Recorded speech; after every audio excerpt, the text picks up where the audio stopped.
Sa nakaraang video ay natapos tayo kung saan ay nagawang makapasa ni Yuhun sa ika-4 na pagsusulit dahil sa biglaang paghamon sa kanya ng hanggal na instructor. Ipinapaliwanag naman ng left guardian na ang kinakailangan upang may seguwa ang ika-5 na pagsusulit, ay ang magawa nitong makaabot sa Proficient Master Martial Prowess. Sa isip ni Yuhun na ang pagiging Proficient Master, ay maaring maitala sa top 100 na martial artist sa loob ng demonic cult, at kailangan niya pa na makaakyat pa ng 3 baitang kung nasaan ito ngayon. At ano naman kayang klaseng lugar ang sealed demonic chamber, na nangangailangan na maging isang Proficient Master ka muna bago may segowa ang pagsusulit, at ang pagsusulit na ito ay mukhang tatagal ang ating bida. Sa lahat ng henerasyon ng Demonic Academy, ay mayroon lamang na higit sa 10 ang nakapasa sa ika-5 pagsasanay, at mayroon itong payo kay Yuhun, ang huwag itong magmadali. Dahil ang realisasyon ay mahirap makamit kapag ito ay nagmamadali, na agad naman itong nagpasalamat sa left guardian, at sinabi na susubukan itong makamit ang mga inaasahan ng mga ito sa kanya. Sa Demonic Academy Precious Library, ay sa isip ni Yuhun na ngayon ay makikita na nito ang kung ano naman kaya ang nakalagay sa Super Monolith sa ika-4 na palapag. Sa loob ay nagtataka naman ang bantay dito at itinatanong kung nasaan naman ang cadet tag nito, kaya naman ay inilabas ni Yuhun ang kanyang squad leader tag. At sinasabing nakapasa na ito sa ika-4 na pagsasanay, di naman makapaniwala dito ang bantay ng Precious Library sa nakikita nitong squad leader tag ni Yuhun. Pati ang mga nasa paligid na mga kadet ay hindi rin makapaniwala, dahil halos 1 oras pa lamang bago matapos ang ika-3 pagsusulit, at mukhang nagsisinungaling ito, ngunit kung titignan ng mga ito ang medalya ni Yuhun, ay katulad ito ng kung anong mayroon ang mga instructor. Sa isip naman ng bantay ng Precious Library, ay talagang nakakamangha ito, dahil inaabot ng halos 5 buwan bago pa may pumasok sa ika-4 na palapag ng library, magmula sa pagkatapos ng ika-3 pagsusulit, ngunit nagawa lamang niyang matapos ang ika-4 na pagsusulit sa loob ng academy ng 2 buwan lamang. Matapos ay humihingi naman ito ng paumanhin kay Yuhun at sinasabi na maari na itong pumasok. Nagpasalamat naman dito si Yuhun at sinasabi kung maari ba muna itong magtungo sa ika-3 palapag bago magpatuloy sa ika-4 na palapag, na agad naman nitong sinang-ayunan. Agad naman itong pumasok sa ika-3 palapag ng library. Sa isip nito na mayroon itong 4 na oras, ito ay doble kumpara sa ibinigay sa kanila sa ika-2 palapag. Sa paglalakad naman ay napansin ni Yuhun ang mga kadet na sila Heobong, Baekgi, at Wang Hul na abalang-abala sa kanilang pagmemorya ng mga libro. Sa pagpapatuloy nito sa paglalakad ay narating na din niya ang kinaroroonan ng Super Monolith. Habang tinatitigan naman niya ito ay parang ang nakalagay na mga marka dito ay mukhang komplikado, kumpara sa nakalagay sa ika-2 palapag. Mamaya na lang niya ito ianalisa, kaya naman ay agad nitong sinabihan na i-scan muna ang lahat ng mga sword markings dito, na agad naman ang ginawa ng nanomachine. Matapos ay agad na nagtungo na ito sa mga libro upang ma-scan ang mga ito. Naiinis naman ang mga kadet sa ginagawa niyang ingay dahil sa mabilis na pagpapalipat-lipat ng mga pahina nito, kaya naman napapatanong ang mga ito kung ano ba ang problema niya. Sabi ng nanomachine na may total na 179 na advanced martial art na mga libro ang matagumpay na niskan sa ika-3 palapag. Matapos ay agad naman na itong umakyat sa ika-4 na palapag, at agad na nagtungo sa Super Monolith. At base sa malinis na pagkakahiwa sa isang parte nito ay malinaw na ito ay mula sa sword technique. Napapatanong naman ito na kung bakit ang monolith na ito ay sobrang daming nakalagay na marka ng espada, at ang mga bakas dito ay malalalim at mukhang malakas. Agad namang sinabi ng nanomachine na ang puwersa na inilagay sa espada ay lumalabas na doble sa kung ano ang nasa una at ika-2 Super Monolith. Kaya naman dahil dito ay nagtataka si Yuhun sa isang ito, gustong-gusto nito na makita ito sana ngayon din, ngunit masyado mauubos ang oras nito upang ianalisa pa. Kaya naman ay sinabihan na lang niya ang nanomachine na i-scan muna din ang isang ito at mamaya na nito aaralan sa training room. Matapos ay nagpunta na ito sa mga aklatan, napansin naman nito na habang tumataas ang mga palapag sa Precious Library, ay lumiliit ang espasyo dito, at kumukonti ang mga libro, dahil sa ang mahahalagang martial art lamang ang natitipon dito, kaya naman ay mayroon ang mga ito na limitasyon sa dami ng bilang na andi dito. Habang naglalakad ay nakikita nito ang mga libro at nababasa, ang Dian Kang Sect's Flowing Cloud Sword Technique, Kunlin Sect's Great Clear Movement Technique, Mount Hua Sect's Palm Blossom Sword Technique, Ningguang Sect's Five Furry Feast. Kalahati sa mga librong ito dito ay mga expert martial art na mula sa mga elite clan sa Demonic Call, habang ang ibang kalahati ay ang mga expert martial arts na mula sa Forces of Justice at Forces of Evil. Ang pagkopya sa mga ito ay maaring makatulong sa kanya kung sakaling mapapalaban ito sa mga mandirigma na mula sa mga faction na ito, at dahil sa mayroon pa itong 6 na oras, ay i-scan na muna nito ang mga libro na mula sa kanilang cult. Nang matapos ay sinabi ng system na may total na 245 expert martial arts na mga libro ang nagawang ma-scan sa ika-4 na palapag. 112 na libro sa mga ito ay mula sa Heavenly Demonic Cult, 83 sa mga ito naman ay mula sa Forces of Justice, at 50 libro naman ay mula sa Forces of Evil. Sabi nito na niskan na nito ang lahat ng kakailanganin niya, at ngayon ay wala ng rason para siya lamang ang makakaalam ng mga expert martial arts na mga ito, dahil nais nitong ang kanyang mga taga-sunod na mula sa small at mid-sized clan ay matutunan din ang mga ito. Agad naman itong binati ng bantay at sinabi na masyado na itong gabi, dahil halos madaling araw na din, sinagot naman siya ni Yuwon na dahil sa naging abala ito ay hindi na niya namaalayan pa ang oras. Habang papalabas ay napaisip ito na bukas, ay magtutungo naman ito sa training room upang aralin ang kanyang mga nalaman sa loob ng Precious Library. Sa loob naman ng dorm nila Yuwon, ay gulat na gulat ang mga kasamahan nitong mga kadet dahil sa nalaman, na nanggaling ito sa loob ng ika-4 na palapag ng Precious Library, matapos ay sabay-sabay ang mga ito na binati ang ating bida sa pagkakapasa sa ika-4 na pagsusulit. Sa isip ni Moonju na sobra itong nakakamangha upang magawang maipasa ang pagsusulit sa isang araw lamang matapos ang formal na pagtatapos ng ikatlong pagsusulit, at ang Young Master Qian Yuwon, ay siguradong ang pinakamalakas na kalaban ng 6 na main clan pagdating sa pagiging Vice Lord. Agad namang sinabi sa mga ito ni Yuwon, na ito na ang huling gabi na makakasama niya ang mga ito sa iisang kwarto. Nagtataka naman dito si Heobong at tinatanong kung ano ang ibig nitong sabihin. Masayang sinasabi ni Yuwon na may karapatan kang makakuha ng sarili mong silid kapag ikaw ay nakapasa sa ika-4 na pagsusulit, at plano nitong manuluyan na doon magmula bukas. Hindi naman maiwasan ni Heobong na maging emosyonal sa paglayo ni Yuwon sa kanila. Masaya namang napapaisip si Moonju na maari ka palang makakuha ng pribadong silid kapag nakapasa sa ika-4 na pagsusulit. Sa sunod na araw alas 9 ng umaga, ay maagang nagtungo si Yuwon sa lugar ng blacksmith sa hilagang parte ng Demonic Academy main building. Agad namang may nakapansin dito at tinatanong kung ito ba ang squad leader Qian Yuwon, na nagawang makatala ng record sa pinakamaagang nakapasa sa ika-4 na pagsusulit. Agad naman niya itong binati, ngunit nang makita niya ito ay may napansin siya ditong kakaiba. Dahil wala itong mga kilay at kahit na anong buhok sa mga kamay nito, maari kaya na nasunog ang mga ito dahil sa pagtatrabaho sa harap ng init. Natawa naman dito ang blacksmith at sinasabi na hindi talaga ito maiiwasan, dahil sa kanyang trabaho. Sa isip ni Yuwon na mukhang natitigan niya ito ng gusto upang mahalata siya nito.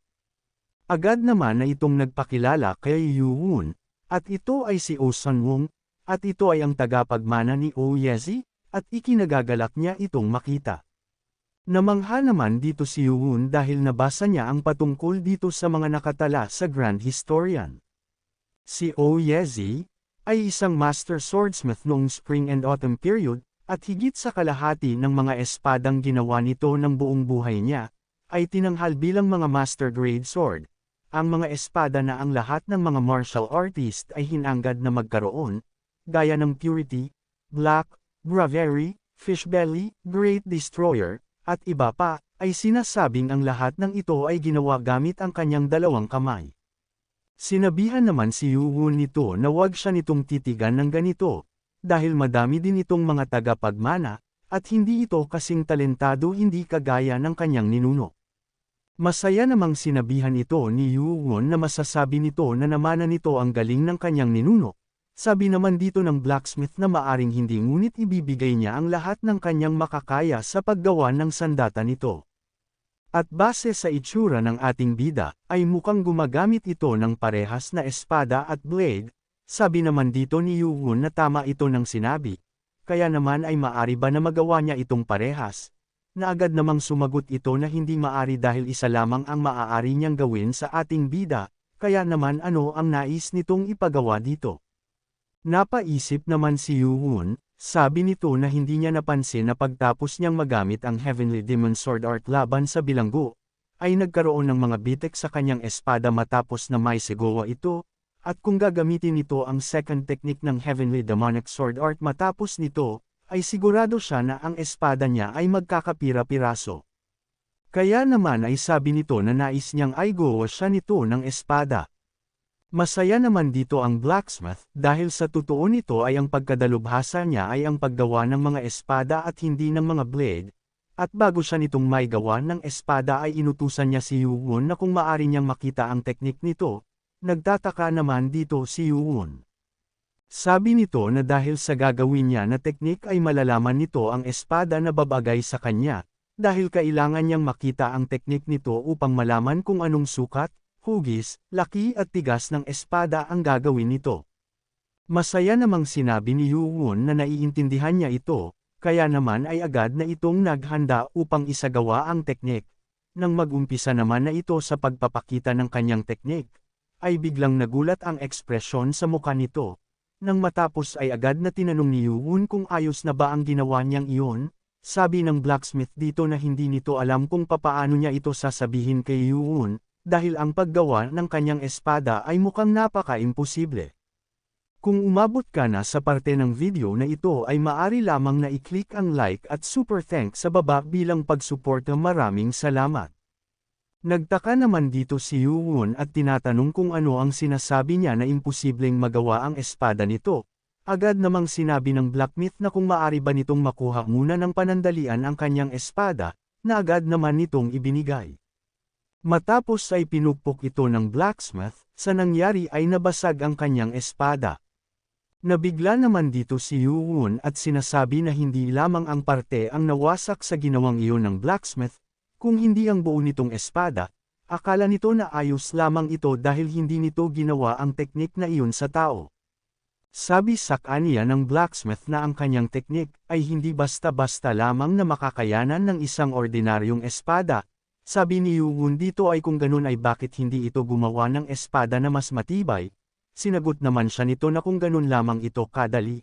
Ang makayanan ng matigas na espada ang taglay nitong teknik ay bakit hindi niya ito gagawin, ngunit upang magawang makayanan ng espada ang kanyang sword technique ay dapat na kahit papaano ay gawa ito sa cold iron. Ang cold iron ay isang metal na pinalilibutan ng cold energy na makikita sa hilagang parte ng karagatan. Ito ay matigas pa sa inaakala nito kumpara sa mga average na mga metal.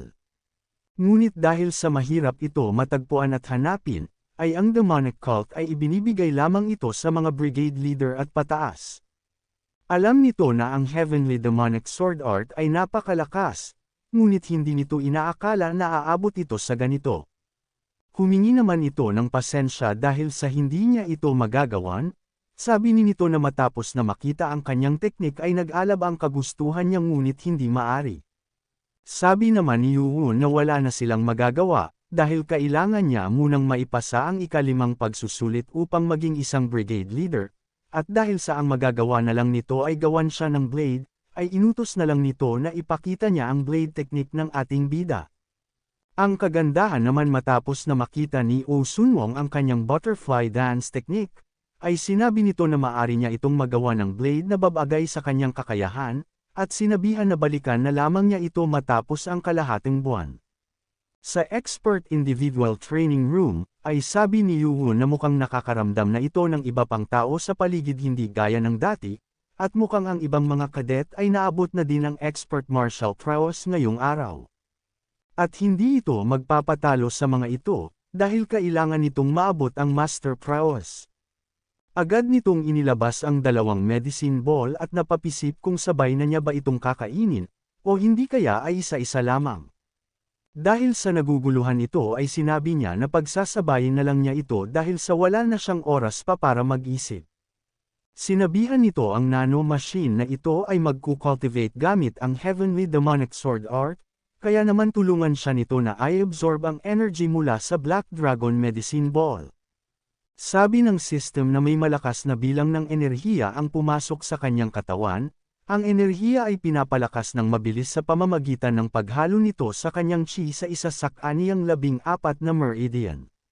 Sinabihan naman siya ng system na ang pressure point nito ay magiging overloaded, kapag ang pagpapalabas ng enerhiya ay nalimitahan, at ang metabolismo nito ay papabilisin. Kaya naman sabi dito ni Yuwon na kung ang ibig bang sabihin nito na makakramdam siya ng malaimpyernong sakit. Ang founding clan leader ng Poison Clan na si Baekgyu, ang taong kilala bilang ang 10,000 Poison Lord, kahit na maalam ito sa medisina ay nagawa itong lasunin, kinailangan nitong dumaan sa trial and error noong una niyang ginawa ang Black Dragon Medicine Ball. Dahil dito ang Black Dragon Medicine Ball ay ginawa ng may pagkaperpekto ang sukat para sa ligtas na pag-absorb ng chi dito ng walang natatamong pagkakapinsala. Kasalukuyang nagsasagawa ng Sword Demon Art Technique si Yuwon ng maalarma ang system, sinasabi nito na ang kanyang vertebra vessel ay nasira, at agad naman itong ginamo ng nanomachine ang apektadong bahagi ng kanyang katawan. At ipinagpatuloy lang nito ang kanyang ginagawa, sa isip nito na kung wala ang nanomachine sa kanyang katawan, ay ang lahat ng kanyang pressure points ay maaring nasira na at magresulta kaagad sa kanyang kamatayan, siguro ay bukod sa Heavenly Demonic Sword Art Breathing and Cultivation Technique, ay gusto din itong subukan ang 10,000 Martial Breathing Technique. Sa ginagawa naman nitong technique ay hindi maiwasan na magputukan ang mga ugat nito. Sabi nito na ang pakiramdam niya ay nawawala ito sa focus dahil sa mga sakit na nararamdaman nito, ngunit kailangan niyang tiisin ang lahat ng ito.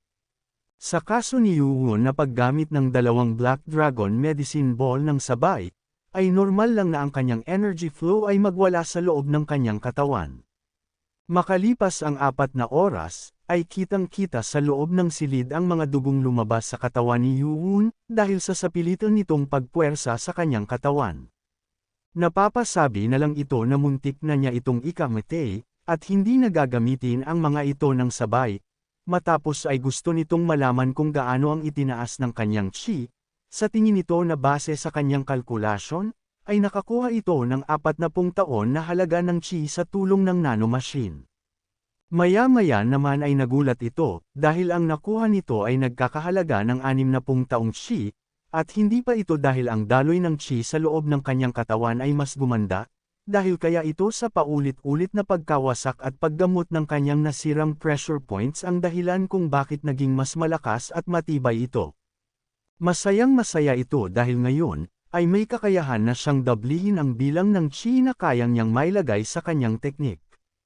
Agad naman niya itong sinubukan, at gaya nga ng kanyang inaasahan ay mas hamaba ang kanyang sword chi ng doble at mas tumibay din ito. At tingin nito na mas malakas pa ito kumpara sa sword chi ni Senior Instructor Ho Jin Chang. Napapangiti naman ito at sinasabi na hindi pa nitong nagagawa na makaabot ng Master Prowess dahil sa kakulangan nito sa pagkaunawa, ngunit napagtagumpayan naman ito na mailatag ang pundasyon na kailangan niya sa kanyang chi. Kaya naman sa tingin nito na oras na para umpisahan nitong aralin at matutunan ang natitirang kalahati ng Heavenly Demonic Sword Art, kaya naman ay inutusan nito ang nanomachine na ihiwalay ang cultivation method na mula sa monolith sa ikatlong palapag, at i-transfer ito sa Heavenly Demonic Sword Art. Agad naman sinabi ng system na ita-transfer na ang mga ito sa utak ng ating bida. Maya-maya naman ay nagtanong ito sa nanomachine dahil may pumasok na pagtataka sa isip nito. Tinanong niya ito kung ilang beses ang ginawa ng Destructive Sword Technique, upang mapawalang bisa ang Heavenly Demonic Sword Art. Sabi ng system na ang Destructive Sword Technique ay napawalang bisa ang third technique ng Heavenly Demonic Sword Art sa ika-73 na ulit. Nagulat naman dito si Yuwon dahil sa daming beses bago ito tuluyang mapawalang bisa. Kaya naman ay walang duda kung bakit napakarami ng mga bakas ng espada dito kumpara sa mga nauna, at mukhang ang ibig sabihin lamang nito na ang third technique ng Heavenly Demonic Sword Art ay mas malakas kumpara sa naunang dalawa. Kaya naman kung gusto mo na masubaybayan ang ating kwento ay i-open mo lang ang notification bell pagkatapos mo na mag-subscribe.